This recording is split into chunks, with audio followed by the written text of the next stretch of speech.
जिंदगी की कुछ अहम बातें जो मैं आपके साथ शेयर करने जा रहा हूं, जो कि बहुत इंपॉर्टेंट है। आपके पास नॉलेज कितना भी क्यों ना हो, आपके पास जानकारी कितनी भी क्यों ना हो, आप कामयाब नहीं हो पाएंगे अगर आप जो बात मैं आज आपको बताने जा रहा हूं अगर आप इस पर फोकस नहीं कर पाए तो। क्योंकि कभी कभी इंसान के पास नॉलेज काफी होती है, लेकिन उस नॉलेज का वो भरपूर फायदा नहीं उठा पाता, क्योंकि उसके पास एक अच्छा गुरु नहीं होता, एक अच्छा मेंटर नहीं होता, बताने वाला नहीं होता है कि जो उस नॉलेज का इस्तेमाल कैसे करना है। इसीलिए कहा भी जाता है कि गुरु गोविंद दोऊ खड़े काके लागो पाए, बलिहारी गुरु आपने गोविंद दियो बताए। इसका मतलब गुरु का सम्मान बहुत होता है। इस गुरु को अगर हम आज की दुनिया में, आज की टर्मिनोलॉजी में चेक करने की कोशिश करें तो कहीं पे इसी गुरु को कोच कहा जाता है, कहीं पर इसको मेंटर कहा जाता है ना, आपने देखा होगा। कहीं पर इसको एक्सपर्ट बुलाया जाता है। और याद रखिएगा, जिंदगी के अंदर किसी भी फील्ड में अगर आप कामयाब होना चाहते हैं, आपके पास कोई ऐसा मेंटर, कोई ऐसा कोच, कोई ऐसा एक्सपर्ट जरूर होना चाहिए जिसकी राय से आप वक्तन फायदा उठाते रहें। मतलब by passing the time you just get the advantages of his advises. उनकी जो एडवाइजेस है उनसे आपको बेनिफिट मिलता रहे, फायदा मिलता रहे। लेकिन अब सवाल ये पैदा होता है कि अगर मैं ऐसा नहीं करता, कुछ लोग होते हैं सफर की शुरुआत करते हैं, साहब मुझे इस फील्ड के अंदर इस मकाम तक जाना है, तो फिर अपना दिमाग चलाना शुरू करते हैं। अपना दिमाग चलाना चाहिए, लेकिन कब? जब आपके पास पूरा ज्ञान हो तब। आधे अधूरे ज्ञान में अगर आप अपना दिमाग चलाएंगे तो नतीजे खराब आएंगे। इसीलिए कहा भी जाता है कि लिटिल नॉलेज इज डेंजरस। आधी अधूरी नॉलेज जो होती है वो डेंजरस होती है। उर्दू में भी कहा जाता है नीम हकीम खतरा जान। जिसके पास आधी अधूरी नॉलेज होती है वो उसकी जान के लिए खतरा बन जाता है। कैसे बन जाता है मैं आपके साथ शेयर करना चाहूंगा एक स्टोरी। एक स्कूल, एक कॉलेज था जिसके अंदर जैसे आपका विंटर वेकेशन होती है, समर वेकेशंस होती हैं, इस तरह से छुट्टियां पड़ी।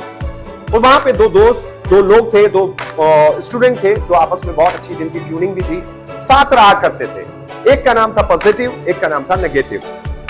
दोनों ने तय किया कि इस बार की छुट्टियों का हम भरपूर फायदा उठाना चाहते हैं, इसमें कुछ नया सीखने की कोशिश करेंगे, कोई नया अचीवमेंट करना है। उस अचीवमेंट के लिए दोनों ने जब तय किया कि दोनों ने एक सहमत होकर यह तय किया कि साहब हमने करना क्या है, हमने कुछ नहीं करना है, हमने इस बार माउंटेनिंग करनी है। मतलब वो माउंटेनिंग के ऊपर मतलब पहाड़ पे चढ़ना है। उन्होंने कहा यार पहाड़ पे चढ़ तो जाएं, लेकिन पहाड़ पर आसानी से चढ़ना आसान नहीं होता है। इसके लिए किसी गुरु, किसी मेंटर की तलाश करनी पड़ेगी। उन्होंने शहर के अंदर तलाश किया कि शहर के अंदर कौन अच्छा मेंटर है, कौन अच्छा कोच है जो ट्रेनिंग देता है। उन्होंने द बेस्ट एक्सपर्ट की तलाश कर ली साहब, और एक्सपर्ट की तलाश करने के बाद उसके पास पहुंचे। उन्होंने फीस वगैरह जमा की। एक्सपर्ट ने बताया कि ठीक है साहब, 2 दिन के बाद आपका बैच हम लोग लेके जाएंगे और माउंटेनियरिंग के बारे में हम पहले आपको ट्रेनिंग देंगे, फिर ट्रेनिंग के बाद हम पहाड़ के ऊपर चढ़ेंगे और सब लोग मिलके चढ़ेंगे। उन्होंने कहा ठीक है, अच्छी बात है साहब। वो डेट हो गई, सब लोग पहुंच गए। पहुंचने के बाद नीचे, पहाड़ी के नीचे कैंप लगा दिए गए, यहाँ पे कैंप्स लग गए। कैंप्स के अंदर उसने कहा कि अभी पहाड़ी पर कोई नहीं चढ़ेगा, पहले हम लोग ट्रेनिंग्स लेंगे, पहले हम पूरी जानकारी लेंगे, क्या क्या खतरे हो सकते हैं, क्या क्या फायदे हो सकते हैं, किस तरह से हमने चढ़ना है। ये बात सुनने के बाद दोनों बैठे हुए थे, दोनों डिस्कशन कर रहे थे। ट्रेनिंग स्टार्ट हो गई। पहला दिन ट्रेनिंग का गुजरा, दूसरा दिन ट्रेनिंग का गुजरा, तीसरा दिन, जो कि 7 दिन की ट्रेनिंग थी और 3 दिन में पहाड़ पर चढ़ना था। तीसरा दिन जब हुआ तो नेगेटिव को थोड़ी सी अजीब बात लगी। उसने कहा यार मजा नहीं आ रहा है, कि पता नहीं कुछ बोर्ड पे समझा रहे हैं, कुछ ये बातें करनी है, ऑक्सीजन के बारे में बता रहे हैं, रस्सी के बारे में बता रहे हैं, बर्फ के बारे में बता रहे हैं, पता नहीं क्या क्या बता रहे हैं। अरे पहाड़ है, चढ़ना है, चढ़ जाएंगे, दिक्कत क्या है। तो पॉजिटिव ने कहा कि देखो, मेंटर जो भी बता रहा है, कोच जो भी बता रहा है, इसकी बात ध्यान से सुनो, क्योंकि अगर इसकी नहीं मानेंगे तो जान को खतरा भी हो सकता है। अरे कहने लगा कोई जान मान को खतरा नहीं होता है भाई, मैं तो इनसे पहले चढ़ के दिखाऊंगा, मैं इन सब लोगों को सरप्राइज करूंगा, सबको देखना सरप्राइज कर देना है। साहब 3 दिन की ट्रेनिंग हो गई, उसको ऑक्सीजन सिलेंडर, रस्सी वगैरह के बारे में पता लग चुका था। सुबह का टाइम हुआ साहब, वो निकल लिया। इधर कैंप के अंदर होने लगे, जब अटेंडेंस हुई कि कहां गया आप, किसी ने कहा भाई पता नहीं कहां चला गया, तबीयत खराब हो गई है, शायद ऐसा हो गया।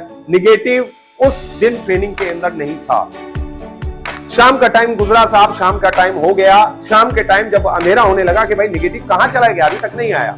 कहने चलो यार देखते हैं, शायद घर वापस चला गया हो। पॉजिटिव ने कहा जी वैसे तो उसने कुछ बताया नहीं था, ठीक है, हो सकता है घर चला गया हो, ट्रेनिंग छोड़ के चला गया, उसका मन ही ना हो। खैर वो बात हुई। शाम का टाइम हुआ। शाम के टाइम जो कोच था उसके पास कॉल आती है, रात के मतलब शाम के टाइम कॉल आती है। शाम के टाइम कॉल क्यों आई? क्योंकि मौसम बहुत खराब हो चुका था, अंधेरा छा गया था।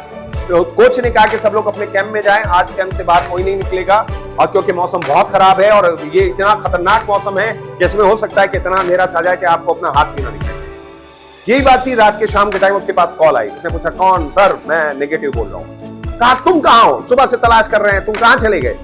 कहा सर मैं बिना बताए पहाड़ी पर चढ़ना शुरू कर दिया था और मैं पहाड़ी पर चढ़ते चढ़ते चढ़ते चढ़ते मैं पहाड़ी पर चढ़ गया हूं, लेकिन अचानक क्या हुआ कि अंधेरा बहुत हो गया था और मैं जब पहाड़ी पर चढ़ रहा था मेरा पैर स्लिप हुआ और मैं लटक गया हूं। अब मुझे ना तो पहाड़ी दिखाई दे रही है ढंग से, ना मुझे रस्सी दिखाई दे रही है और ना ही मुझे अपना शरीर दिखाई दे रहा है। अंधेरा इतना छाया हुआ है सर।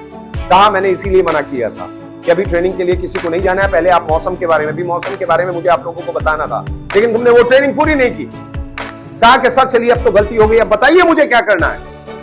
तो इधर से जो कोच था वो बहुत गुस्सा हुआ। उसने कहा, नेगेटिव ने बोला कि मुझे करना क्या है? कहा करना कुछ नहीं है। कहा सर मैं लटका हुआ हूं, मुझे नहीं पता कहां हूं। कहा कि तुम कहा किधर से चढ़े थे? कहा साहब मैं उस साइड से चढ़ा था। कहा कि कहां तक गया होगा, कितनी ऊंचाई तक चढ़ा होगा? जो न्यू जिसको एक्सपीरियंस नहीं होता वो कितना चढ़ सकता है। उसने कहा कि ठीक है, अच्छा तुम इस एल्टीट्यूड के ऊपर होंगे, एक काम करो तुम्हें आसपास कुछ दिख रहा है? कहा नहीं सर मुझे कुछ नहीं दिख रहा, अंधेरा ही अंधेरा है। कहा तो एक काम करो रस्सी काट दो, जिस रस्सी से तुम लटके हुए हो पहाड़ के अंदर ठोक के तुम रस्सी जिसे चढ़ रहे थे, जिस रस्सी से लटके हुए हो रस्सी काट दो, वो रस्सी। साहब नेगेटिव का दिमाग घूम गया, कहने अच्छा ट्रेनिंग छोड़ के भागा हूं तो मारना चाहता है ये ट्रेनर, ये कोच मुझे मारना चाहता है, ये गुरु मुझे मारना चाहता है। बस इतना सुनना था। करते करते कहने सर वाकई रस्सी काट दूं? कहा रस्सी काट दो। इतने में क्या हुआ कि बैटरी डाउन, कनेक्शन कट गए। कनेक्शन कट गए, ये इधर परेशान था, कहने मौसम जल्दी से सुधरे तो हम उसको लेने जाएं, उसको लेके आए। साहब मौसम सारी रात ठीक नहीं हुआ, सुबह का वक्त हुआ। ट्रेनर ने कहा कि आज क्लास नहीं होगी, आज हम पहाड़ी पर चढ़ने की कोशिश करेंगे। कहा क्यों? कहा कि कल रात मेरे पास कॉल आई थी नेगेटिव की, वो फंसा हुआ है, पहले उसको लेके आते हैं फिर ट्रेनिंग आगे की स्टार्ट। जब ये लोग वहां पे पहुंचे जहां वो फंसा हुआ था, जाने के बाद देखा कि वहां पर नेगेटिव रस्सी में बंधा हुआ था और मर गया था, पूरा बर्फ में जमा पड़ा था, क्योंकि उसने रस्सी नहीं काटी।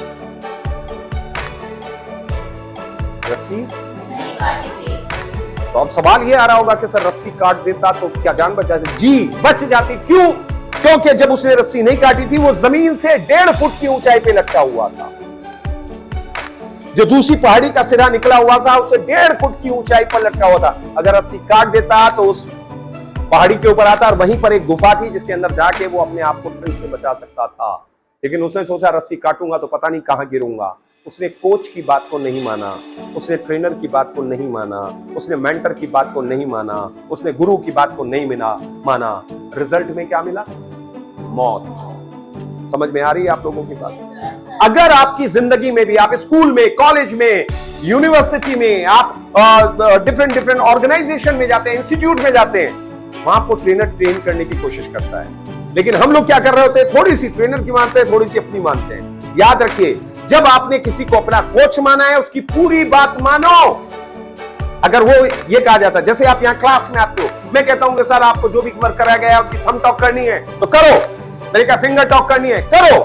मैंने कहा आपको फिर क्या करना है? मिरर टॉक करनी है, करो। राइटिंग करनी है, फ्रेंड्स टॉक करनी है। अगर नहीं करोगे तो उससे हो सकता है कि आपकी जिंदगी में आपको शारीरिक मौत ना मिले, लेकिन आपके करियर की मौत हो सकती है, आपका फ्यूचर बर्बाद हो सकता है, अगर आप इस वक्त के गुजरते हुए ट्रेनिंग को उस तरीके से नहीं करोगे जिस तरीके से आपका मेंटर यानी मैं चाहता हूं। अगर आपको कामयाब होना चाहते हैं तो मेंटर जब भी किसी को बनाए उसकी पूरी बात को माने, ताकि आप कामयाब हो जाए। विश्वास करना सीखें खुद पे और अपने मेंटर पे। आप विश्वास करेंगे तो यकीन जानिए, अगर मेंटर अच्छा है तो आप यहां पर भी कामयाब होंगे और वहां पर भी कामयाब होंगे। Thank you very much. So kind of you. Thank you. तो I hope so you got all these things. आपको सारी बातें समझ में आ गई होंगी कि मुझे मेंटर की इंपॉर्टेंस हमारी लाइफ में कितनी होती है। Thank you very much. Thank you. So kind of. Please stop.